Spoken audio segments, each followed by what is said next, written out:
So again, thank you for being here this morning. Please give a warm welcome to Todd Henry.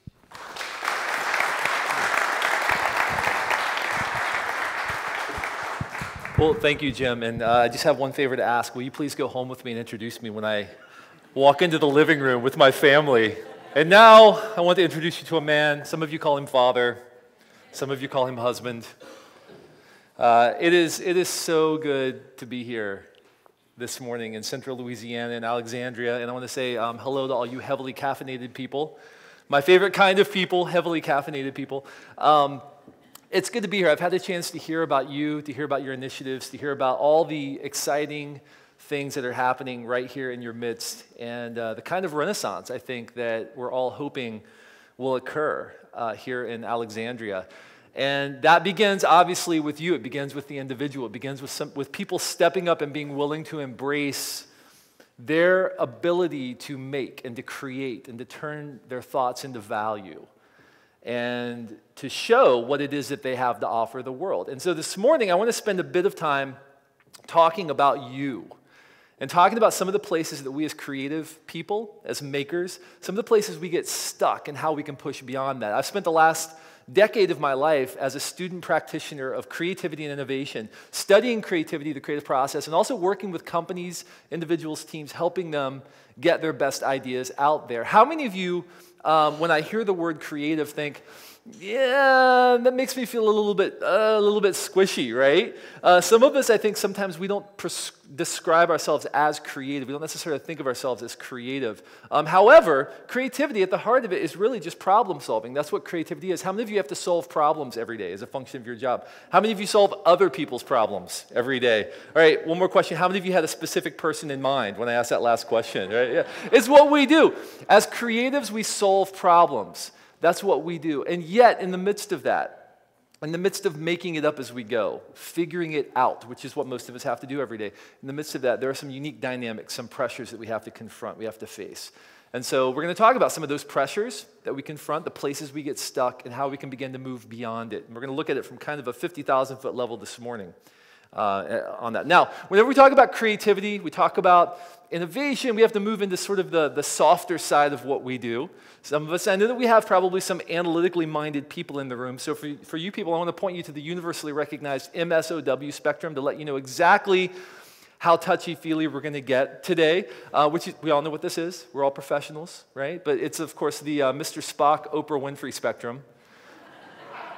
And we're going to fall somewhere right about there on the touchy-feely scale today, okay? So not all the way touchy-feely, but listen, sometimes we don't talk about the softer side of what we do, the figure-it-out side of what we do, because it seems nebulous. It seems opaque.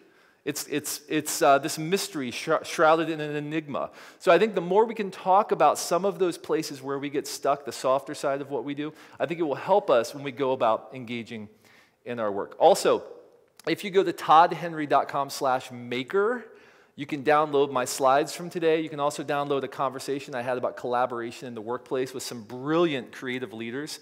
And you can grab a workbook for my newest book, Die Empty. All right. So about 3 or 4 years ago, my family and I made a trip up to Lake Erie for the 4th of July holiday. We're from Ohio. No whoops. It's okay. All right, I can take it. From Ohio. So we made the trip up to Lake Erie for the 4th of July. As we started heading down to the lake to go down and watch the fireworks, our middle child, Owen, started protesting, screaming bloody murder. I'm not going to go. You can't make me go to the fireworks. And like a good dad, of course, I said, shut up and get in the wagon, right? So we put him in the wagon. We start walking down to the lake. As we get closer and closer to the lake, Owen starts protesting again. He starts waving his arms in the air. He jumps out of the wagon. He starts running the opposite direction. Okay, so now I'm chasing my wailing son through the streets of town. This looks really good, by the way. I finally catch up with him. I put my arms on his shoulders and I say, Owen, son, it's okay. The fireworks aren't going to fall on you. They're perfectly safe. They're not going to fall on you. It's okay. And he said, Dad, I'm not worried they're going to fall on me. Duh. I said, well, what's going on? I don't understand. He said, Dad, fireworks make my feet fuzzy. First, I turned to my wife and said, what have you been feeding my child, right? What do you mean? They make your feet fuzzy. He said, yeah, like at Disney World. Okay, I solve creative problems for a living. This is what I do, right, for companies. So now I've got 4 disparate bits of data. I've got wailing child. I've got fuzzy feet. I've got fireworks, and now thrown into the mix is Disney World. So I'm crunching in my brain trying to figure out what the heck is this kid talking about? Did we drop him on his head? Like, what's going on? What's the connective tissue here between all four of these things? As I'm crunching them together in my brain, I remember that the last time Owen saw fireworks was on a family trip to Disney World. Very good, right? So now click, that makes sense. So I'm replaying the scene from Disney in my brain, and I'm trying to figure out what is this kid talking about. And I remember it was really hot that day. Owen spent most of the day riding around on my shoulders. So we're walking around Disney for a couple of hours with Owen on my shoulders, and we walk in front of Cinderella's castle. And this is the climactic moment. This is when the fireworks went off. And it suddenly occurred to me what was going on in his 6-year-old mind. What happens when you spend a couple of hours riding around on someone's shoulders? What happens to your legs? They fall asleep. You get the pins and needles thing going on, right? Something that hadn't occurred to him until his fireworks-induced startle. So my son walked around for a year with the assumption that fireworks make his legs immobile, right? So we had a little talk about causation and correlation. I don't think he quite got it.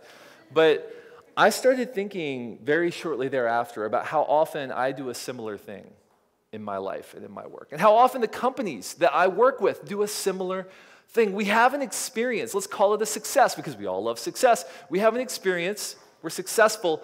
And because we are successful, we want to replicate that success over and over. So what do? We go back to the same systems over and over, back to the same wells of inspiration over and over again in the attempt to replicate that success. But over time, those systems become habits, and those habits become ruts. And pretty soon we're fossilized in assumptive behavior that's preventing us from looking in the really valuable places where ideas reside. See, we're trying to solve new problems with the old methods. The context has completely changed. And so we have to be careful in our lives, in our work, in how we structure our workflow and how we structure our businesses to ensure that we're not falling prey to some of these sticking points, some of this assumptive behavior that we can develop over time. Because if we're not careful, we will slip into a place of mediocrity. It's really easy for this to happen. Success is often the harbinger of complacency and eventual decline. Success is often the harbinger of mediocrity. Now, this word mediocrity comes from two words in the original language: medius, meaning middle, and ocris, meaning rugged mountain. So to be mediocre literally means to stop halfway up a rugged mountain. It means to stop halfway to your objective, to get halfway there and say, close enough. I'm going to settle in. Close enough. Why does this happen? Why do bright, sharp, amazing, talented, focused, driven, even accomplished, successful people eventually settle into a place of mediocrity? Medius ocris, halfway up the rugged mountain. Why does this happen?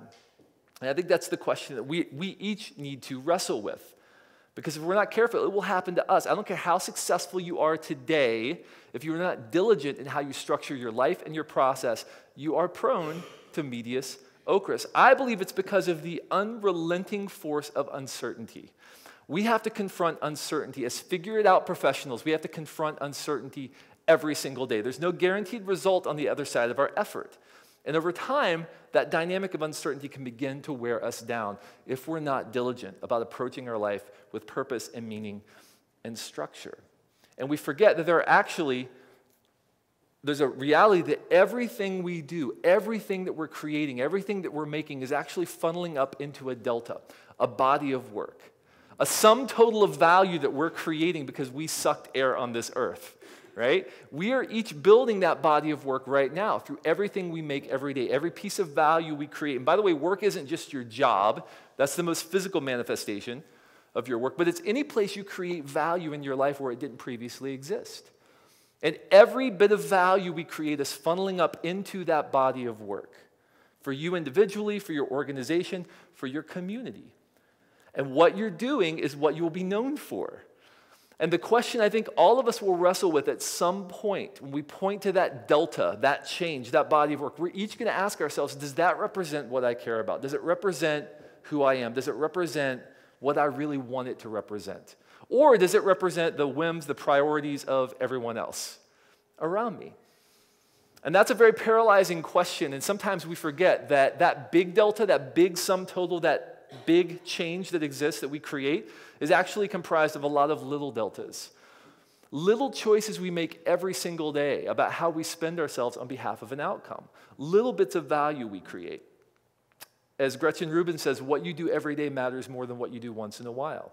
So how you structure your day-to-day activity, how you approach your life, how you step back and ask questions about where your work is headed matters a lot more than the big initiatives, the big drive that you set for your life and for your business. There are 4 resources that we spend in our effort to do great work. Tell people your fate determines your fate, right? And as creatives, it's very true. Your focus, how you define the problems that you're trying to solve. Focus, how you allocate your finite attention. By the way, we have finite attention. I know most of us don't think so.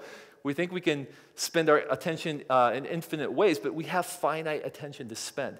How you define the problem you're solving is critically important. A, your assets. Any physical resources you have to spend on behalf of an outcome. Everybody has finite assets. Even Warren Buffett has finite assets to spend on behalf of an outcome. T is for time. Your time. Time is the currency of productivity. We each have 168 hours a week to spend at our disposal. How you spend your time is critically important. But many of us default to efficiency mindset with our time rather than an effectiveness mindset, meaning we'd rather squeeze as much as we can out of our time, even if it's at the expense of future results and future value. We'll talk about that in a minute. And finally, E is for energy. We have to learn to manage our energy effectively, meaning that we can't do everything we want to do. We have to choose what we're going to focus on, and we have to learn to say no. We have to learn to prune, because when we say yes to everything, we're saying yes to nothing. So we have to learn to prune effectively. So how do we begin to do that? Well, the first way that we begin to do that is by realizing there are actually 3 different kinds of work that we do on a day-to-day basis as we're making things. The first is what I call mapping. And mapping is the work before the work. It's planning. It's strategy. Okay? And we all do this. We all plan. We make our task list. We develop a strategy before we engage in the work. The second kind is making. Making is actually doing what we plan. And these are the 2 arms of any organization I work with. These are the 2 arms that we tend to talk about. Mapping and making. Strategy and execution. These are really the 2 arms of any effective organization. And this is what most of us probably think of when we think of work. I plan and I do. I plan and I do. It's day in, day out. That's what I do. But there's a third kind of work. And this is the work that the maker must engage in if he or she is going to continue to be effective and prevent getting stuck medias ocris. And it's what I call meshing. Meshing is the work between the work. It's little things we do to define our battles, to stoke our curiosity, to avoid the lull of comfort, to define the ethic with which we will engage our work, to find our voice, to develop our relationships. Those kinds of things don't show up on any strategic initiative. They're not going to show up on your organization's priority matrix, but they're critically important if we want to avoid getting stuck medias ocris. Now, under pressure, we each tend to default to a certain profile. So, for example, people who tend to ignore meshing when they're under pressure, which is a lot of people, but they plan and they do, they plan and they do, they get things done. I will walk through you in order to accomplish my objective. Do not get in my way. I'm going to get her done, right? These people are people I call drivers. Drivers are, I will get it done at all costs, even personal cost, even cost to everybody around me. I am going to get it done. How many people in here would maybe say that you fall into this profile of driver? Yeah, quite a few of you, right? And drivers are great. Drivers are people you can depend on to get things done in the short term. Here's the challenge for those of us who describe ourselves as drivers. Over time, if you're not meshing, if you're not doing those little things we're going to talk about in a little bit, then it's easy for you to become decreasingly effective over time because you're not sharpening yourself. You're not refining your focus. You're not putting yourself in a place where you're getting better and better at what you do. So we have to be really careful as drivers not to allow meshing to fall by the wayside. Of course, there are people who are really good at meshing, so they do the work between the work, and they're good at making. They're actually getting stuff done, but they lack the conviction of a strategic plan. They tend to bounce from shiny object to shiny object. Squirrel, right? That's me. These are people I call drifters. Drifters are people who tend to bounce from shiny object to shiny object, and they leave a wake of half-finished projects behind them because they're always looking for the new cool thing to work on. I have to be really careful to surround myself with people who keep me focused and on task. I have to choose long arc projects. That's why I'm constantly working on a new book project, because it keeps me focused, keeps my research focused, keeps me focused with my clients, right, in certain ways, because I need the conviction of a long-term strategic plan. How many people might self-qualify as a drifter? Oh, wow, what a surprise in a room full of makers, right? But it's true, right? Those of us who tend to make things, we tend to be about the new things. Scott Belsky, who Jim mentioned earlier, calls this the project plateau. You get to a point where it's no longer really all that exciting, so you jump to a new project. You get back to that shiny, exciting new part of the work. So we have to be really careful not to let that take root. And of course, the final profile is meshing. You're good at meshing, and you're good at mapping. You have big strategic plans, right? But you're never actually getting the work done. You're never actually doing anything. In Silicon Valley, we call these people idea people. I've got the next Twitter. It's going to be great. Will you please build it for me? It's going to be amazing. No, go do the work yourself. These are people I call dreamers. They're never going to get the work done, right? And I'm not going to ask you which of you would self-qualify as a dreamer. We're not going to do that. It's okay to dream, by the way. There's nothing wrong with that. But you have to actually do the work. You have to be moving, obviously. And we know that. We know it. That's the thing. What's terrible about some of this stuff is that it seems really obvious once you hear it. Oh, yeah, right? But that's what's also really dangerous about it, because it lives just beneath the surface of our consciousness, and we're not doing anything about it. And that's how it takes root. Of course, what we want to do is have a healthy dose of mapping, making, and meshing. And when we do this, we become developers. These are people who are weaving their circumstances together. They're constantly getting better. They're improving their lot day by day, and they're preventing themselves from getting stuck medias ocris. So the guiding principle for the remainder of our time is this: mediocrity doesn't just happen. It's chosen over time. Nobody wakes up in the morning thinking, I can't wait to crank out a steaming pile of crap today. Nobody does that. But it happens. It happens in small ways over time, small compromises that we make as makers, and eventually we're settling medias ocris.